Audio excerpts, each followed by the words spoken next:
Okay guys, there's a pigeon behind the fence. So, we're gonna try and shoot it, but we are gonna use a parallax to see where the fence is. We see where the fence is, and we see where the pigeon is.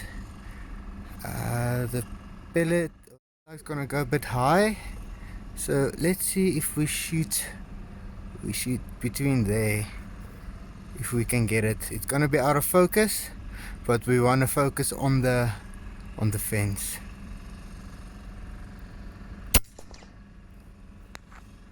There you see.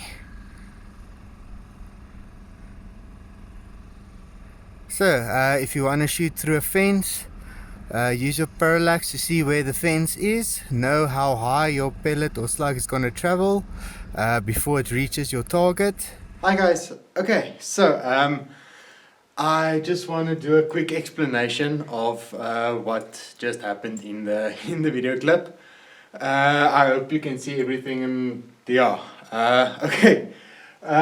First thing is you'll see I aimed on the fence, and do you think well, if I aim on the fence, aren't I going to shoot the fence?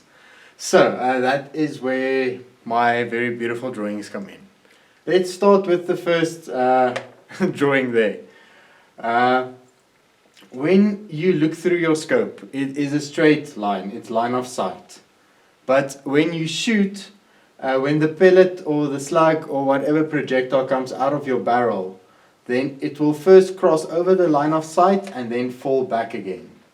And the first point where it crosses over is called your first zero, and the second point is your second zero. How large this slope is depends on the power of your gun, how fast it shoots, and what the weight of the projectile is. So if you're shooting a sub 12 foot-pound, you'll have a really pronounced arch. When you're shooting plus minus 30 foot-pound around there, you'll have a bit less of an arch. And when you're shooting slugs, especially at 1,000 plus feet per second, you'll have a very little you will have a very little arch. So with the arch in mind, that is basically what I'm using to shoot through the fence. When I took the shot, I knew two ranges, how far the pigeon was and what the distance of the fence was. The pigeon was around 40 meters and the fence was around 20 meters. So I have 25 there, just must make that a 20, just so that it's basically the same as the video. I knew what the fence was and I knew what the target was. So you would think that to shoot the bird, I needed to aim through the fence. But I know how my slug travels. So on 20 meters, it's going to be roughly 2 mil dots. That's 20 clicks. So if I aim exactly through the diamond of the fence, I will hit the fence exactly on 2 mil dots. That is the height of which where my slug will be. So if I shoot like this, I will hit, let's just use red, I will hit the fence and it will ricochet and the pigeon will fly away.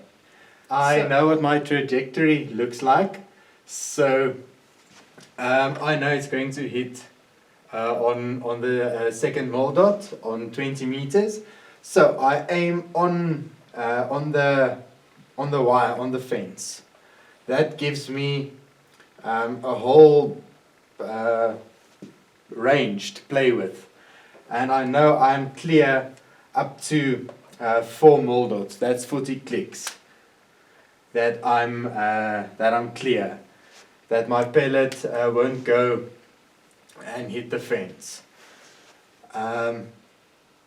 Also, before I forget, I am on Facebook, YouTube, Instagram, and I also have a Patreon account. if you want to help me get some better equipment, do some better slow-mo and get some cool shots and stuff for you guys.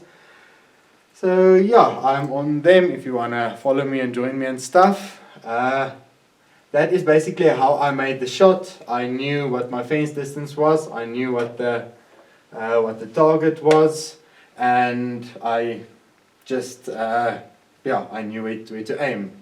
That just comes from a lot of experience. I've shot maybe 100,000 plus pellets. So yeah, the pellets and slugs, they basically work the same. The idea is just the trajectory that you need to learn, the curve. And these 21 grain H&N slugs, they shoot really flat, and the 25s also. The 21s I shoot a bit faster. They are still nice and accurate on the 25 tune. So yeah, that is that for this video. If you have any questions, if I tried to explain it as good as I can. If you have any questions, you can just leave them in the comments. I hope you learned something, and you can maybe use this in the future. This is just what I do. This isn't a guide to what to do. This is just how I make the weird shots. And yeah, thanks for watching. Hope you enjoyed, and see you in the next one.